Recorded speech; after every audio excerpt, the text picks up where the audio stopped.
Grandma. I call my grandmother Gia. I call her Suki. Grandma. Yeah, Grandma. Grandma. Nana. I think she thinks that like Granny is like kind of cute. Like I think that's her like Jenny from the Block like upgrade on Grandma. So only my sister and I call my grandmother Gia. It was like a Suki now, you know, so she's Suki to everybody. Good night, sweetheart. Well, it's time to go. Good night, sweetheart. I haven't really heard her talk much about her life and her experience. She instilled like mannerisms and being very poised and always putting your best foot forward. Because my grandmother is really sure about who she is.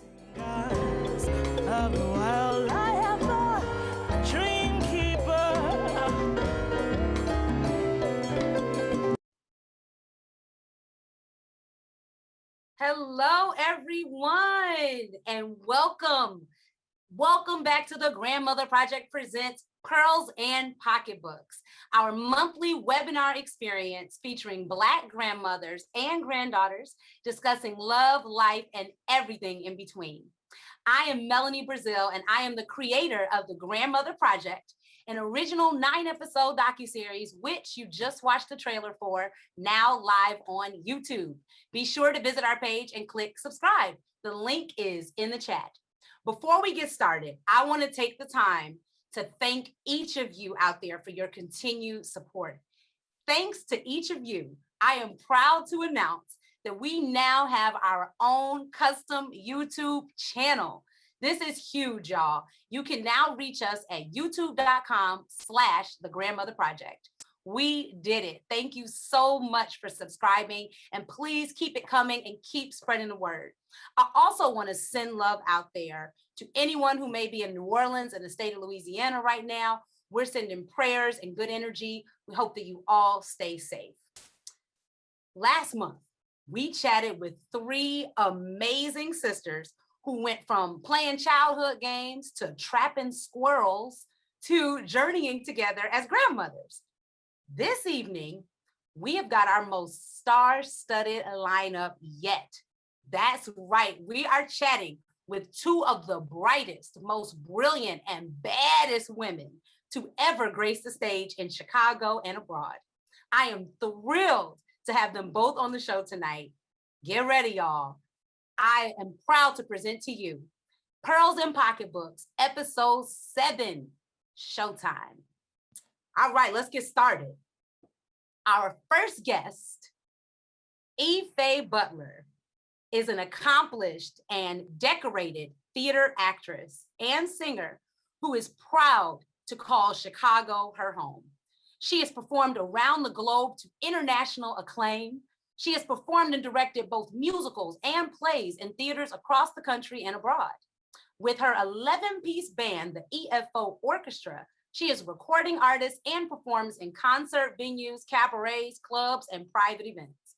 She has performed in too many places to name, but I'm going to list a few.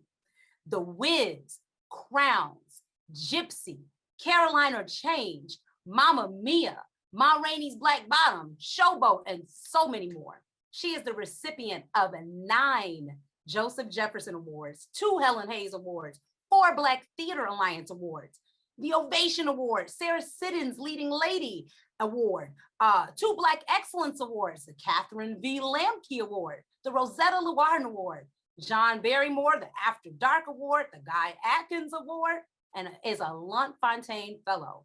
She was inducted into the Women in Arts Museum in Washington, D.C. in 2008. In May 2020, she released her first house and club track entitled Going Down to the Rhythm in Milan, Italy. Ms. Butler is honored to be named Chicagoan of the Year 2020. She recently made her Oregon Shakespeare Festival debut in Fanny, playing famed civil rights activist Fannie Lou Hamer.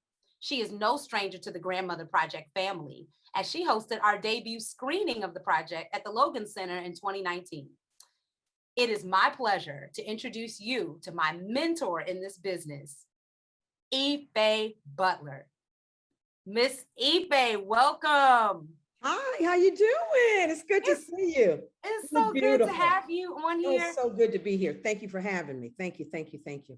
I can't wait to chat with you later. Thank you so much. We'll be right back. All right, our next guest, without further ado, is Miss Felicia Fields. She is an acclaimed and renowned actress. She has appeared in many productions around the world. Credits include the Goodman Theater and the gospel musical Crowns, The Rose Tattoo, The Amen Corner, Ma Rainey's Black Bottom, and she was the first African-American female at the Goodman to play the Ghost of Christmas Present in A Christmas Carol. Other Chicago credits include productions at Marriott Theater, Lincolnshire, Chicago Shakespeare Theater, the Court Theater, North Light, Drury Lane, Oak Brook Terrace, Theater at the Center, Apple Tree Theater, and so many more. She has performed in Hairspray and the first cycle of the tour of Love, Loss, and What I Wore. Her production credits also include Nonsense and Nunset Boulevard, Swinging on a Star, Some Like It Hot, Richard II, It Ain't Nothing But the Blues, Low Down Dirty Blues, A Civil War Christmas, Hot Mikado, Showboat, Ain't Misbehaving, Dream Girls, Little Shop of Horrors, and so many more. She has also worked as an associate director for Five Guys Named Mo, amongst other shows. She's performed at the Taste of Chicago, at the Blues and Gospel Fest for several years. She is the originator of the original role of Sophia in The Color Purple on Broadway, for which she earned a Tony Award nomination for her portrayal.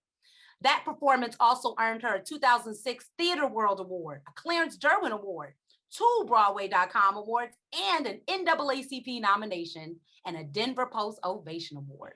She was a 2006 Drama League honoree, and she has received Black Theater Alliance Awards and many nominations, many Jeff Award nominations, and the award for Best Actress in a Musical for her performance in Sophisticated Ladies.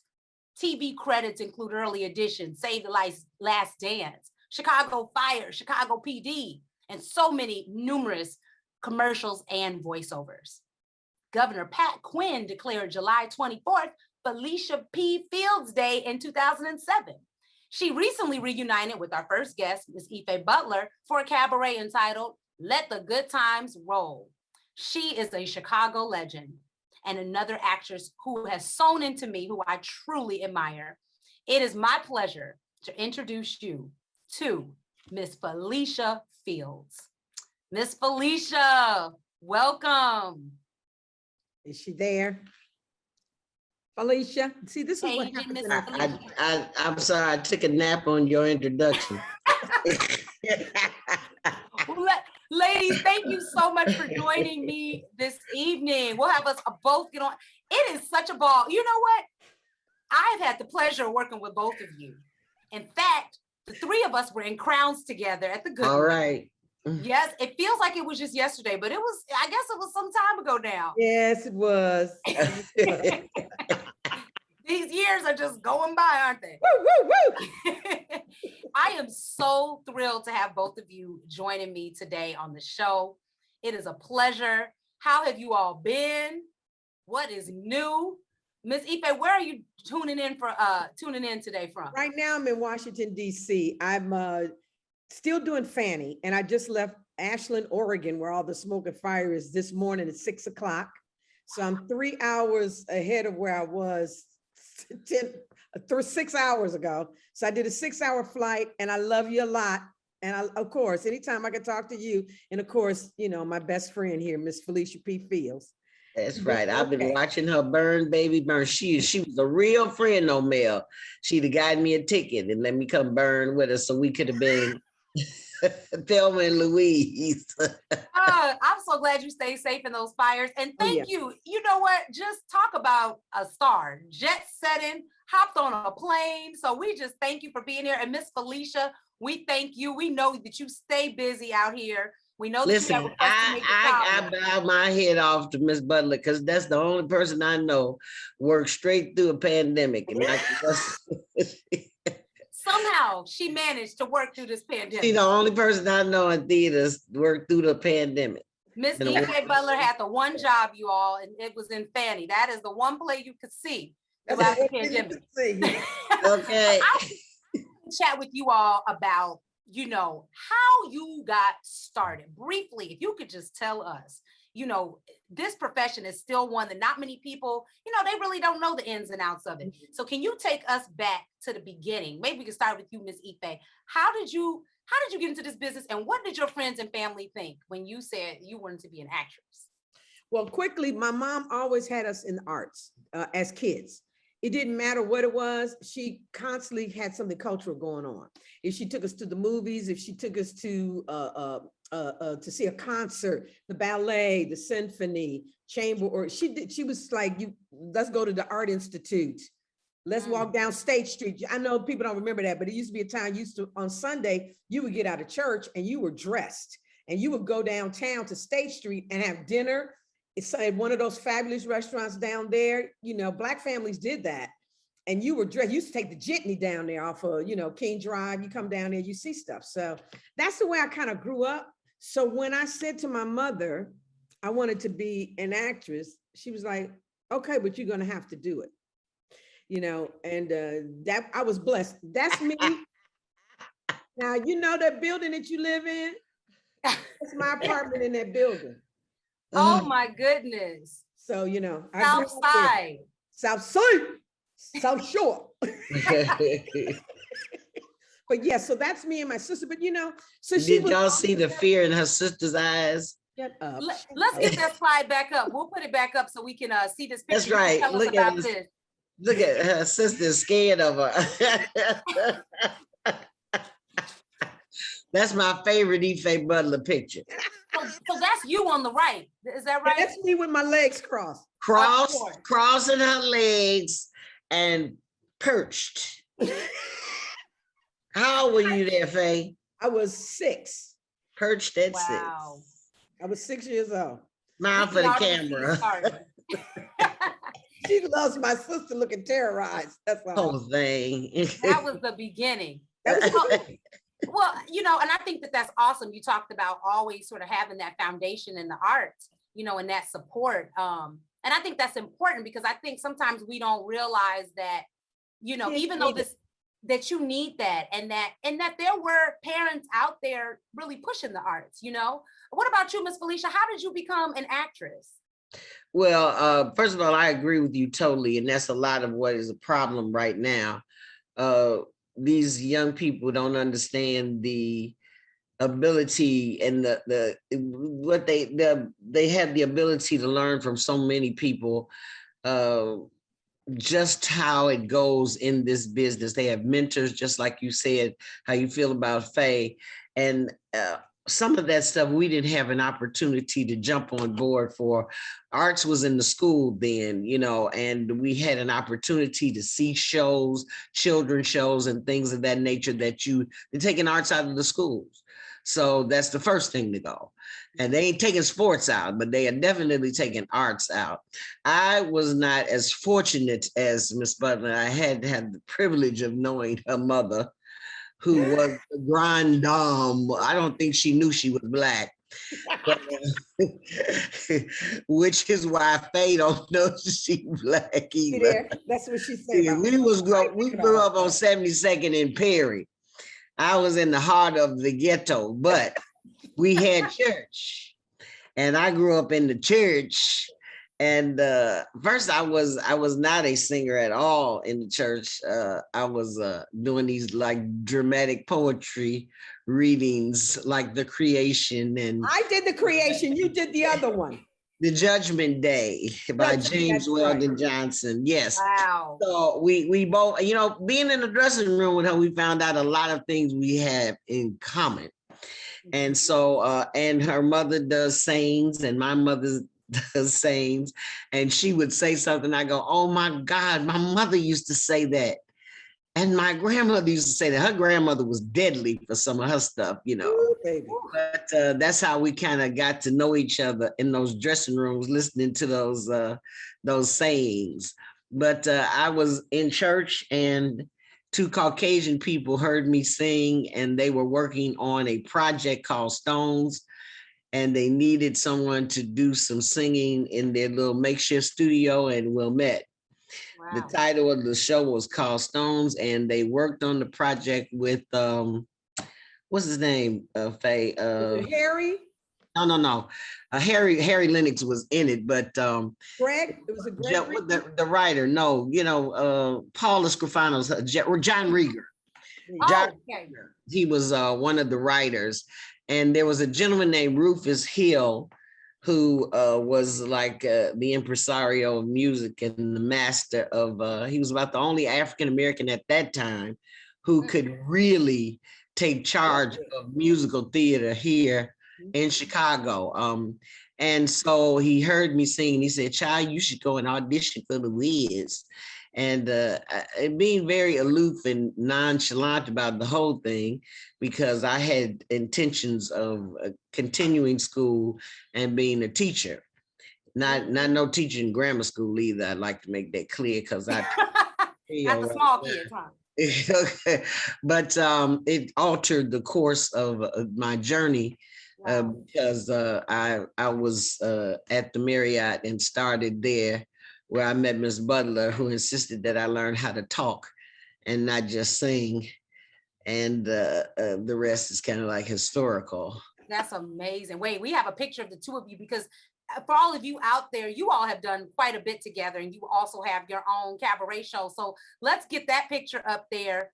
I wanted to know sort of how, this is a picture from your cabaret show. Is this letting the good times roll? With Fee and Faye. With Fee and Faye. So how did, you briefly kind of touched on it, but how did you all sort of connect? What was that initial thing? If you can briefly kind of tell us how you all. I think it was being in the dressing rooms in church. And I think too, that for Felicia, like she said, she could sing and she was singing her butt off. And they had tried to get me to do like all four witches or something like that. I was like, oh, I ain't doing that. And I said, look, while everybody else was going, who is that? Who is that? That theater thing people can do sometimes. Yes. I was like the only one that said, look, you can sing. Would you please go in there and read? She's like, I'm not going in there and read. I said, look. Mel, they were like, I went there with a friend and was on the credenza watching all the people exercising and stretching, warming up, and I was like, what the hell are these people doing? And I just kept looking at them, and then they called me to come sing, and I'm not gonna go through all of that, but I went in there and sang 2 songs and came out and was just sitting there, and the stage manager came out and said, okay, they want you to stay and read. I said, read? What do you mean read? Wow. Please go in there. I said, listen, just go in there and read anything. Read. You don't act, just read. And she did, she got it. And I think that once we got in the dressing room, there's a kinship. When you find somebody that there was nothing for me to gain from doing that. It was just that's who I am, that's who she is. And we connected. And then as we began to have conversation, we found out that we both grew up, under that Baptist strict, that hard strict. And so our families were very much alike. We believe the same thing. We have the same values about life and our work ethic. And it just clicked. And I love that. I love that. And real lives, you know what I mean? We have that's what I think people forget. We have regular lives, and it's because of our lives that people enjoy what we do. Because if you don't have a life, you have nothing to bring to the stage. I know that's right. And that's what I've noticed about working with the two of you. You all are just so down to earth. You know what I mean? And it comes out in your work and in the way that you treat the other actors around you. So I wish I would try to go home and try to act uppity. Tell them, Faye, what's going to happen to me. Ain't flying at all. I know that's right. And you two are not afraid to, bust out a peach cobbler or well, you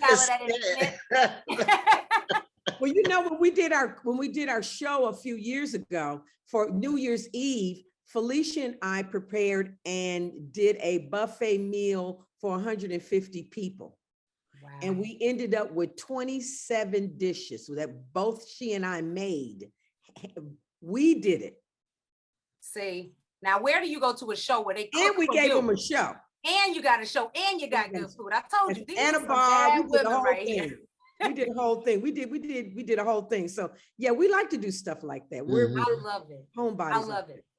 you know, so this show is all about, you know, celebrating Black grandmothers and intergenerational exchange and that kind of thing. And one question that I have been really wanting to ask you all, because as a woman in the business that wants to have a family at some point, you know, how have you all reconciled being moms and grandmothers in this business?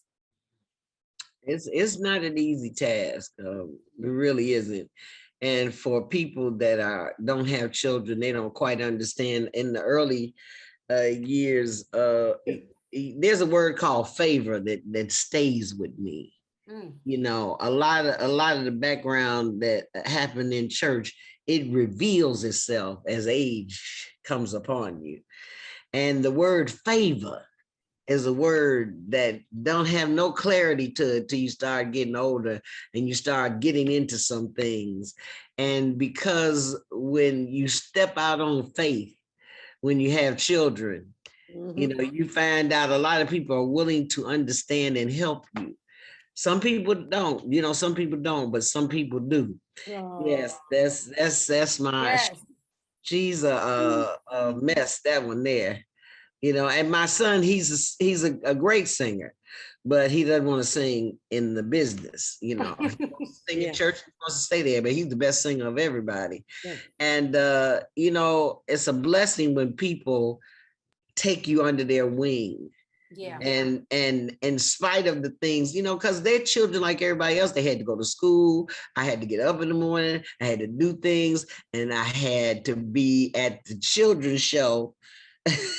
At the crack of dawn, you know, but it worked out because people understood. People in high places understood. Okay, and I think it really helps to have family. Oh God, you got to have family. It's the family unit, and when you say how can you do it, it's really remembering that you have family. And so many people get in this business and they forget they have a family. They want to dismiss their family to be stars, to be this thing. And if you don't have family, there's no thing to have. Yeah. Yeah. So they help you. They truly help you. They will help you. They will ease your pain. They will make it, they will teach you that this is not who you are, but what you do. Yeah. Yeah. The thing about having family is you don't disturb, you know, I can't, it's some places, you know, I can't go, I can't have peace unless I know they are in good hands. I don't have to worry about that. If my sister takes my. That's right. There you go. You know, so it makes a difference. And I had no plans on going nowhere until Aubrielle got out of high school, because I also learned that, you know, you remember things that your parents do and they don't do, what they're present for and what they're not present for. And when she was doing little things at school, like she was doing the whiz at school, I had to be there. You know, I would be on the road, and my brother-in-law, if I was in the Midwest, my brother-in-law would get in my truck, drive to where I was, and get off the stage, get in the truck, drive home, take a couple hours of sleep, be at the show for her in the morning, get back in the truck and go back to work and do 2 shows. So, I mean, you got to do what you got to do to make it work, because in the end, they'll remember what you weren't there for. Right. I mean, you know, I was being on the road and Bernard being at home, just him and Aisha sometimes. That was hard, because that's a man trying to do it, you know, and teacher will call you and say, I remember one time, this is when I know I've been gone too long, when I went to the school to pick Aisha up, and the lady said, "And you are who?" I'm Elizabeth Johnson. And she goes, "I don't think so." I was like, okay, would you please tell this woman who I am? But I mean, you got to take that time out, making sure you're back for graduation. I remember I took my vacation to make sure I was here for her, you know, that graduation, you know, that whole week of festivity. You got to just be where you need to be when you're supposed to be there. And remember that takes precedent over anything that you want to do that's just a job at the end of the day. A play is a play. I don't demean what I do, but you know what I mean? It's a play at the end of the day, and somebody else can do it. I think that is so important. If I die right now, they're going to find somebody to be Fanny by in the morning. Yes, Lord. That's truth. That's just truth. It is. It sure is true. I tell that about people that are dying. You trying to get yourself all together. Maybe they're gonna weep over you for a couple weeks. And you history. So History. And live your because life. nothing stops nothing. It That keeps is on so going. important in this business. And because I think the business can come off like this is the most important thing that there is. And so to hear you two say that, who have had these, you know, amazing careers, it really is affirming, you know, and that A, it is possible to have a family, and B, that things have to have their place. And so, you know, I know you kind of tapped on it, but I do want to ask, you know, was there any guilt that you ever had to wrestle with being an entertainer and also trying to be a mom and a grandmother? Oh yeah. Yeah. Yep. I dwell in guilt. Okay. Yeah. I dwell in guilt. I really do, because I think my son, out of all of them, had the respect. He was older, because there's a 13-year difference between those two. So he became the keeper of the parenting when I actually left, but she was almost done. But even now, I feel bad when I leave my grands, because I'm working on making memories like what I did with my grandmother. Yep. Yep. You know, I remember my grandmother, and I want them to remember me just like I remember my grandmother. I remember the razor strap on the back of the door. You know, You can talk about that no more, Felicia. the peppermint candies, and I knew just where to go to Cotton get on it in the corner. I of the purse. remember that my grandmother got down on one knee in the mourner's bench and said, "I love the Lord, he heard my cry." And so I want, when my children look back on me, I want them to say, "Boy, my grandmother did this, and my grandmother did that." And we tying shoes right now. I'm teaching the shorties how to tie their shoe, you know, but they gonna one day be able to say, "My grandmother taught me how to tie my shoe." You know, I'm living for that. I was at a funeral one time, and I heard them say, "I had a toothbrush at my grandmother's house." And they said it like that was something. It was like the stone that they put in a fence or something. It's like that solidified it for them. That was the place that they went, that they knew that was their second home. Their toothbrush was there. Yeah. I'm aspiring to say the same thing. I had to tell the agencies sometime, I'm not taking this job, and I'm gonna tell you why I'm not taking it. Because 30 years from now, I want them to have the respect of knowing I didn't do this, the same things I'm telling you not to do. I'm not getting on no pole and, you know, cussing nobody out and all the things that I've trained you not to do. Sometimes you got to walk away from them. Yeah. And money can't be the 4B of everything, because at the end of the day, when they roll me down, I'd rather you respect me than anything else. That's right. He said, I didn't particularly like her, but I respected that heifer. Okay. Hey, that's all you got to say for me. Well done serving, and I'm out this mother. Okay. No, that's right. You know, and I know Miss Ife, you were very close to your grandmother. You know, can you talk about, you know, Miss Felicia, you touched on, you know, remembering her prayer life and remembering just who this woman was and that peppermint. Miss Ife, can you touch on, you know, some lessons that you learned from your grandmother? What really stands out to you about your grandmother? My grandmother was big on being a person of your word. She was big on that. And she was strong and firm about that. She said, be a person of integrity, be a person that stands on your word. Do your best at whatever you do. She said, I don't care if you slinging mud, be the best mud slinger there is. Give everything to you, always be on time, always be clean, always know that you carry your family with you wherever you go. And be proud. And she would tell me in a minute, and don't take no stuff off of nobody. No job is worth being disrespected. Yeah. She said, if you sell yourself like that, you sell your soul. Don't ever sell your soul. And there's many things I won't do. I don't dismiss other people because they do, but you have to stand up. You have to believe and stand for something. Or you'll do it. Or you'll fall. For anything, I'm telling you. So you got to do that. And that's one of the things that I remember, and I actually pass on to all of, and I have a lot of boys. See, she's got boy, I got boys. And I know that a lot of, they call me Gigi. So I'm a different kind of granny. What does Gigi stand for? Let the people know. Gangster granny. Gangsta granny. Because I will jack them up. I'm demanding out of each one of them that they get some form of education. I don't care that you don't want to. That's what you're going to do for me. You will have integrity. You will stand on your own 2 feet, and you will learn to be gentlemen. You're going to treat women well, because we have to teach these boys how to treat, because a whole lot of them, when I see these boys that roll up on some of these girls, I'm like, oh my God. And I refuse to have a grandson walking the street that would ever treat women like I see these young men treat women. And so I'm telling them early. And my grandson, Joshua, he will absolutely, Joshua will open the door for you. He's like, I like women that want to date him 20 years old. Pull a chair out for you. He'll go get you something to drink. Now that picture up on the side, that's Felicia, and both Felicia and my grandsons. Josh is the tallest one, and then Jaden is below him, playing with dinosaurs. Both love dinosaurs. Both love dinosaurs, love dinosaurs, love dinosaurs. I love that your grandsons know each other. We've got some pictures of Miss Felicia. We've got some of your grandbabies up here that we'll show. So they call you Granny. Oh yeah. Listen, I started off being bad. I said, listen, y'all gonna call me Glammy. That should just and Jeremiah changed all that the first time he said grandma. I said, oh well. That Glammy didn't last. Oh well.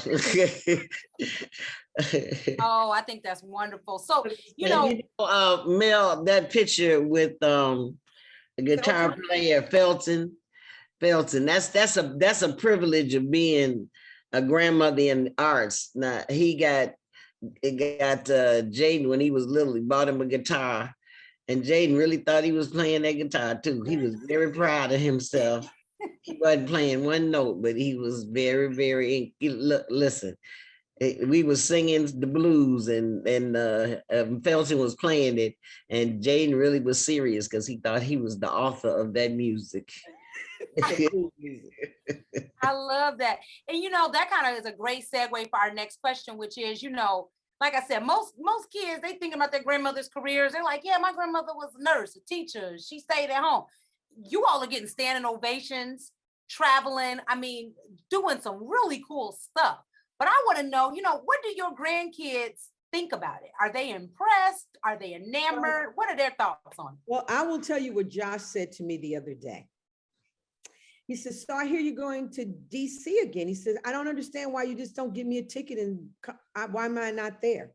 I said, well, I'm coming to work. But when you're not working, you can take me places. We can do things. There's a dinosaur museum there. I said, but Josh, I'm here because I'm working on a show. I know, but you do those all the time. That's not, look, we need to do some fun stuff. And I like DC. That's okay. That's what does that mean? And can you take me to McDonald's? And can you give me some tennis shoes? Everywhere. So isn't that Mel, go ahead, Mel. No, I said, I just think it's something that they're not really, he's like. No, they can't care less. Mel, I was signing autographs in New York, and my nephew was with me, and he was just standing off to the side. Because the one thing I insisted on doing is staying till the last person leaves. So I had a security guy there, and I was signing autographs, and when I was done, people had been crying and laying on my shoulder and talking to me, and he was just watching. I could see him in my peripheral. So it was on a Sunday night, and I usually go to Ruth Chris to eat after the show. And so we were walking down the street, and he said, Granny, can I ask you a question? I said, no, he said, Auntie, can I ask you a question? I said, yeah. He said, are you supposed to be famous? Swear to God, Mel, I laughed all the way down the street. That's how oblivious he is. He can care less. That's our family is. Look, I arrived here after all of that flying today, and the first thing they said to me, you think you can cook tonight? Okay. Not impressed. Don't care. They just want you to cook and to show up as grandma. And they got the menu ready that they want me to cook. Okay. I was watching. We were at my son's house one time, and I did a little part as a judge and Who Gets the Dog. So it just happened to come on television while we were in his room, in his little TV viewer room. So they looking at me and we talking, and all of a sudden they hear my voice on TV and they went,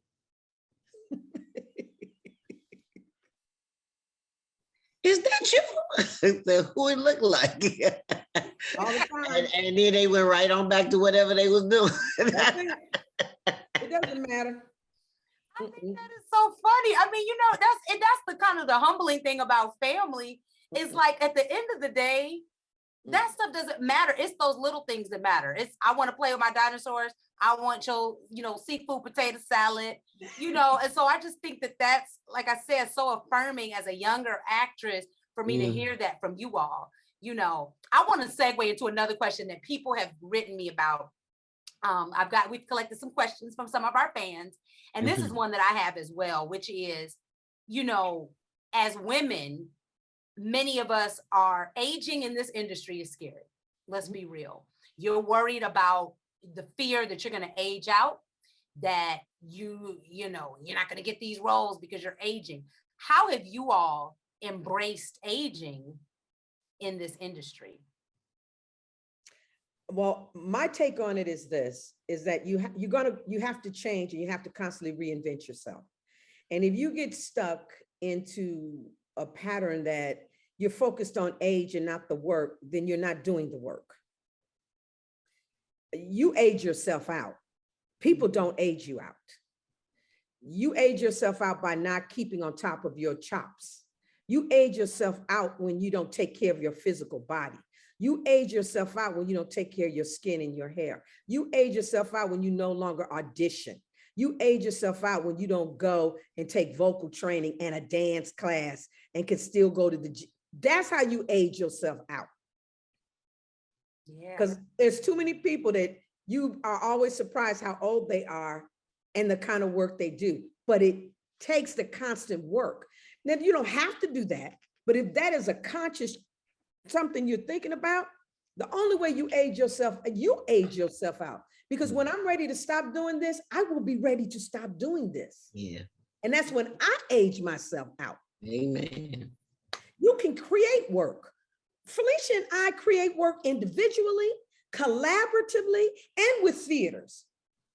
Don't let one monkey don't know one way stop nothing. We all got past. You just have to decide whether you want to take it. You're a prime example of that. Very talented, accomplished actress, all of this, but you're still doing this podcast. You still got another look. When you stop reinventing yourself, then you lose. And it ain't nobody else's fault. It ain't an agent's fault. It ain't the theater's fault. It ain't the director's fault. You make it happen.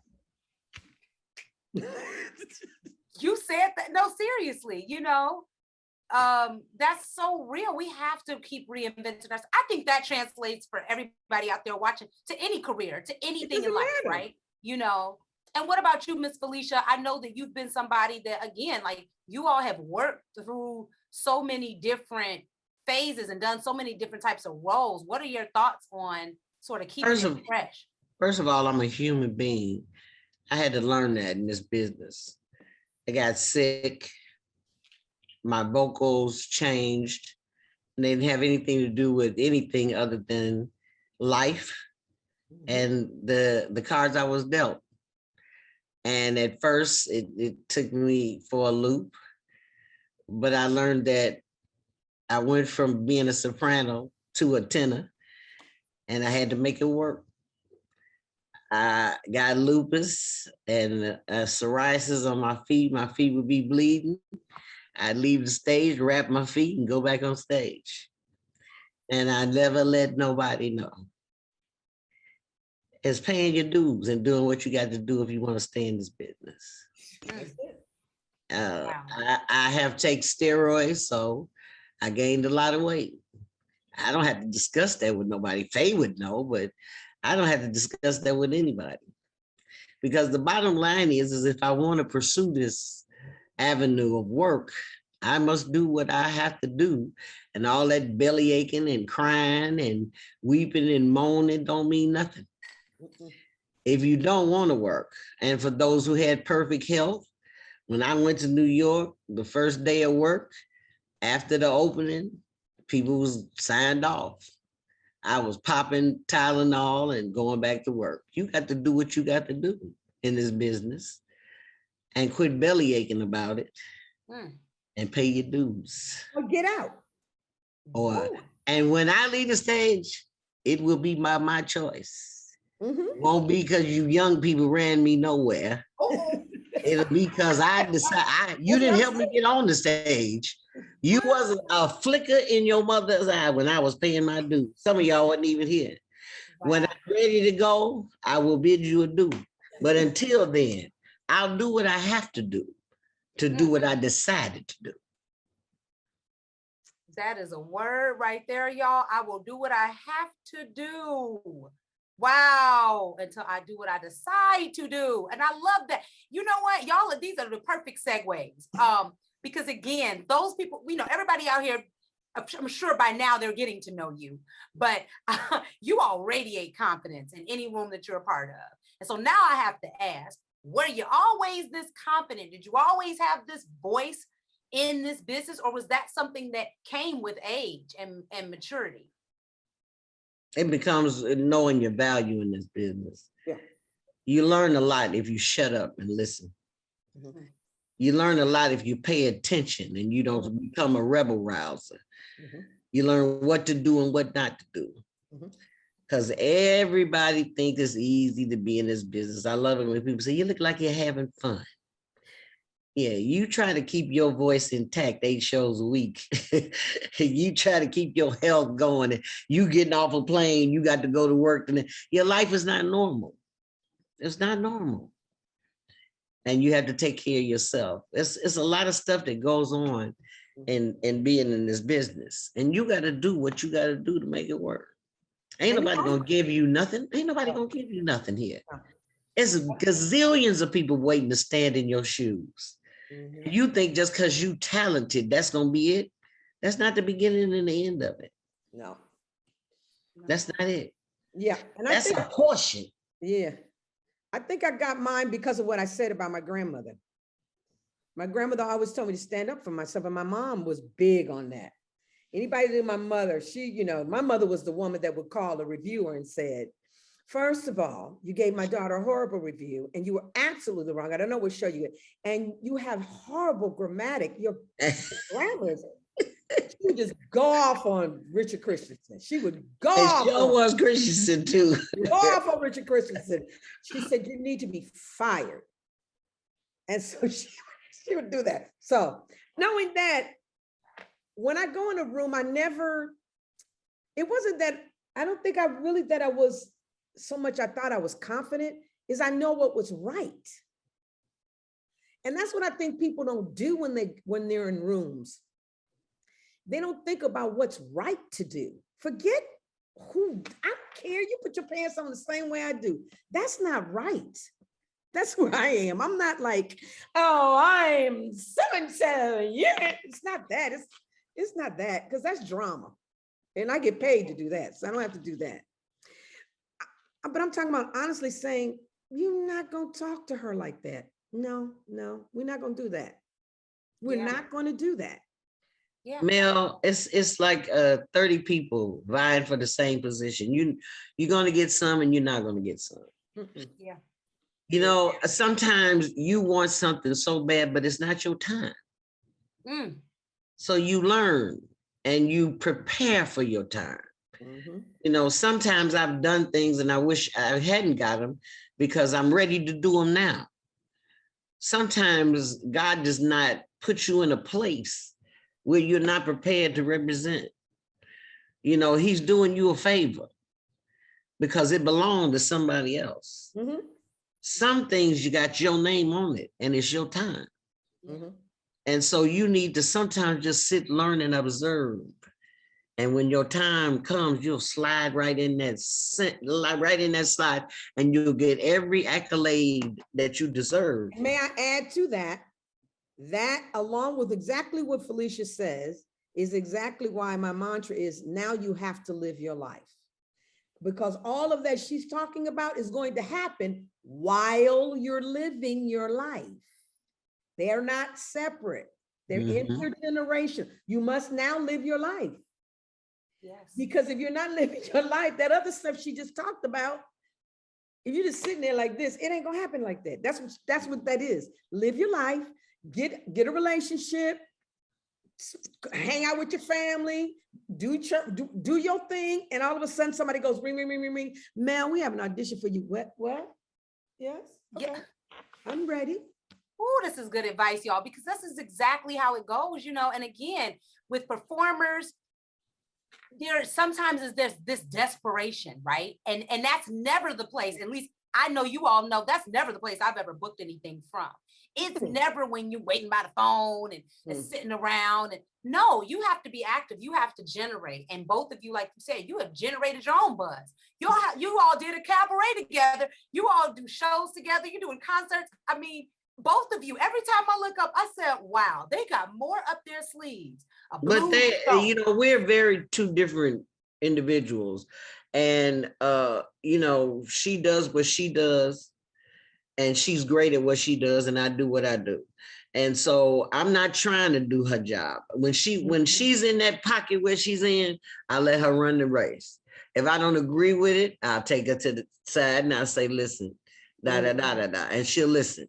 But when I know that she's right about what she does, or listen, you talk to him because you got the patience to deal with him. I'll talk to him because I got the patience to talk to him. Okay, because we can't talk to the same people. She's a lot rougher than I am. I'm much more laid back, but she listen. I had to rein her in a couple times because she be gone completely berserk on somebody. I'm sorry. I was praying early this morning. Yeah, poor people on the flight. I know that's right. But you just got to live, Mel. That's my biggest thing to mothers out here, grandmothers, as mothers, as having a relationship, all of that. That is all intermingled into your life and what you should be doing. And it's going to make you better at what it is that you say you love to do, because acting in this business, it should be a part of your life. But don't stop and let it be your life, because life will pass you by while you're waiting on something that may not never happen. Yeah. Wow. I hope everybody heard that, because that's so real. That's so I don't mean it as a downer. Yeah. But I'm just, No. These years are going by, It's like I can tell you this. I tell Felicia this all the time. And when you get to a certain age, this is one of those pearls of wisdom you learn from your grandmother. My grandmother used to always tell me, she said, you need to live your life because you got more years behind you than you got in front of you. In front of you. That's right. Her mother need to write, her grandmother should have wrote a book. Okay, she should wrote a book because not only did it's her delivery. It's her delivery. She didn't fear nothing. She didn't have no. See, this is why you encompass yourself with strength in this business. You're not the one. Yeah, I'm not going, not today. But you got to know what you bring into the table too. Yeah, that voice is so important. And you got to learn to be confident. Yeah. That if you were not worthy of being in a certain spot, you wouldn't be there. The steps of a righteous man are ordered. I got ordered steps. And I listen to you talk, but I'll turn my head and go, you ain't got no power over me. I'm working with a high authority. That is so important because, again, we talk about this business and we put all these people on pedestals and whatnot, but you got to have that voice. You got to know who you are. And so we don't have that much longer to go. Of course, we got our game we're going to play. Okay. But no. Yeah, we're playing. I'm making y'all play. But, so it is an intergenerational exchange, and you all have been dropping so many pearls of wisdom, and we've got some more slides we'll put up there. But I want to know now, what have you learned from the younger actresses out here? What is our generation? What are we teaching you all? Social media. I learned a lot about how to really sell myself in a better way, a more, build a fan base, which keeps you working. I've learned that a lot. If it wasn't from my niece, she was like, oh, Auntie Faye, you're horrible at this. Get on Instagram, get on this. And I said, well, I don't want people bothering me. Well, just get a professional page. So I have learned a lot about how to reinvent myself in that social media in this new social media era that we're in. Yeah. I never thought I would do it. Just being on Zoom and knowing what I'm doing, having ring lights around me. You know what I'm saying? Yeah. Having iPads and a disc pad and all of those and just all of this stuff. I fought it for a long time. So I think it has kept me going and my brain recalibrating because I have to learn how to reinvent myself through a new medium now that I didn't always have, you know? This Theater slide says- kids. Yeah, these are your theater children. Some of the theater kids that I've worked with, yeah. Yeah. And we've got another slide here. I had to. The next one, I know that. I knew you were gonna.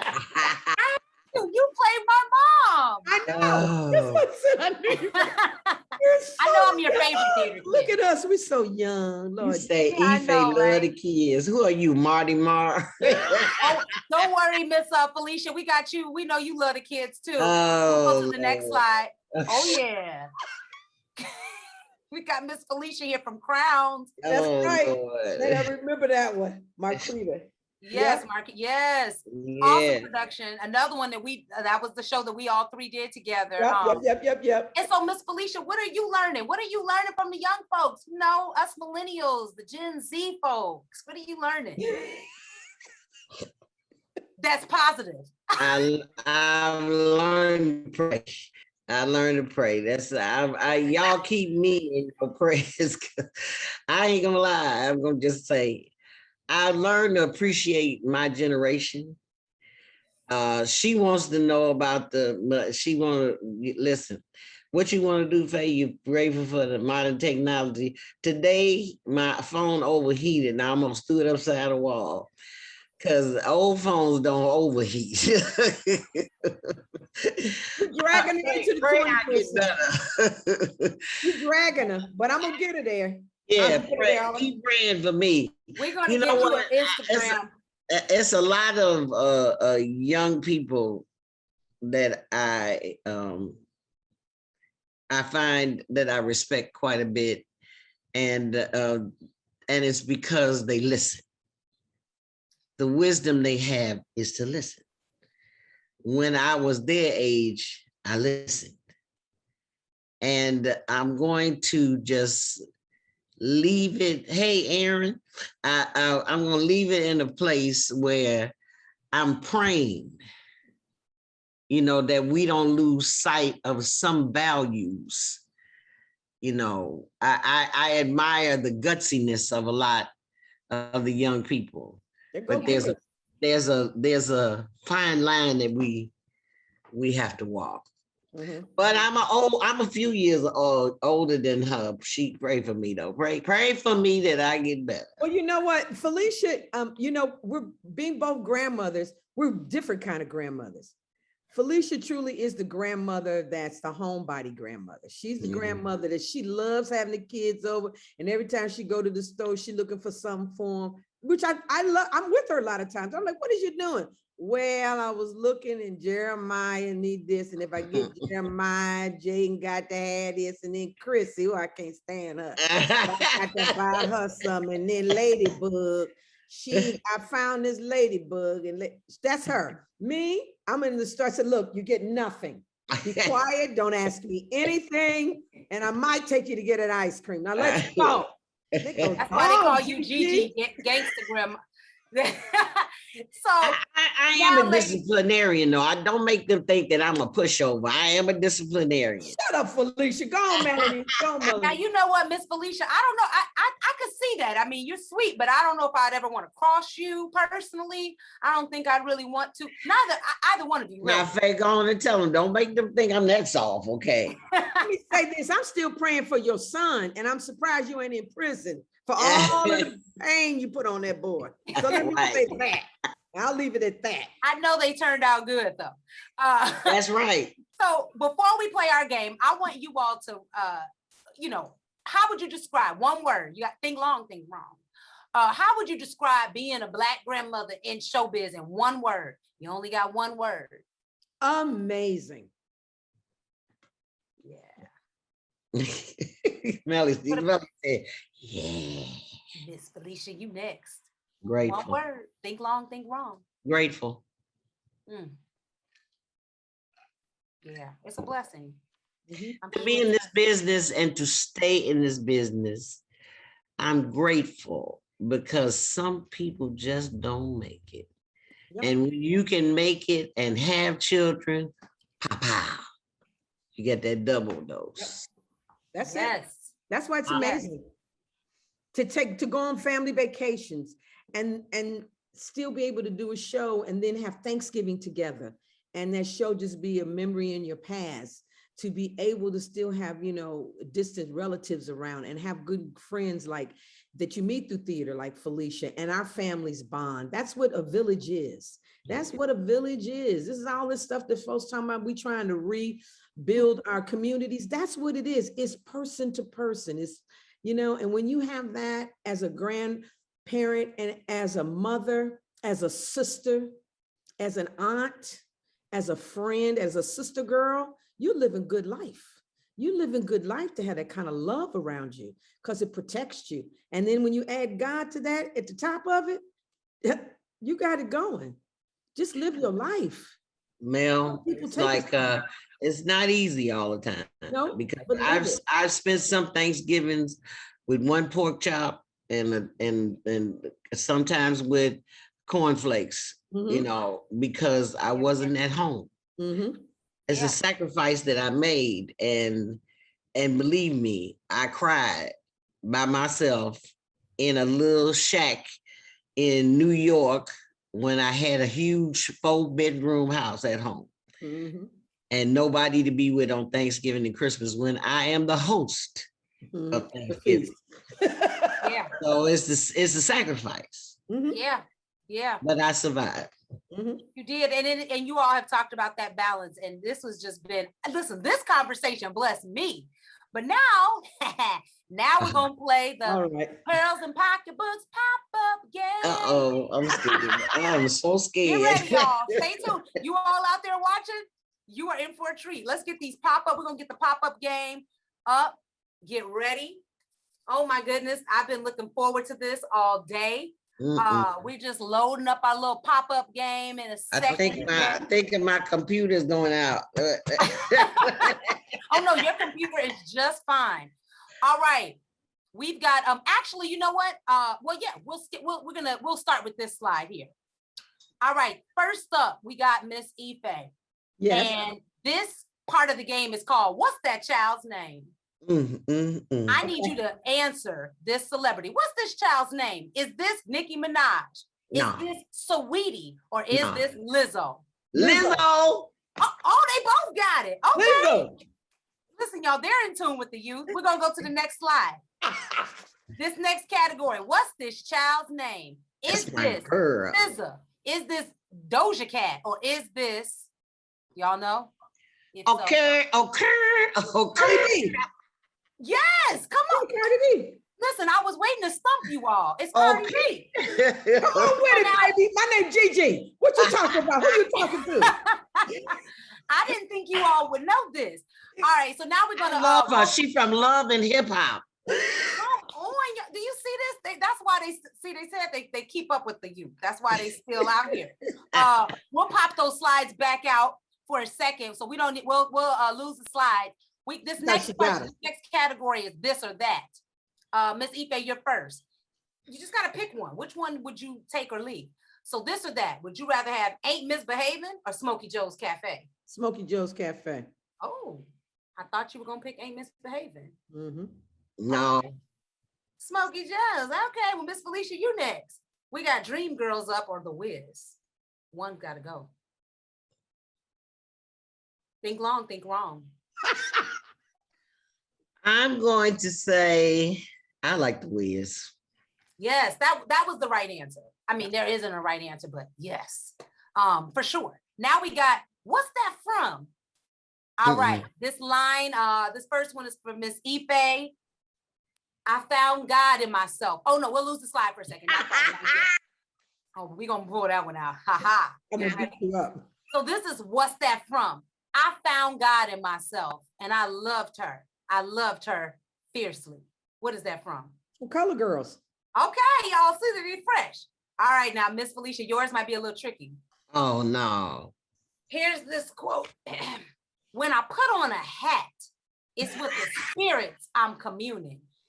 Crowns. You can't get away from it. Oh, Crowds, God. y'all. Listen, all right, we got one more category.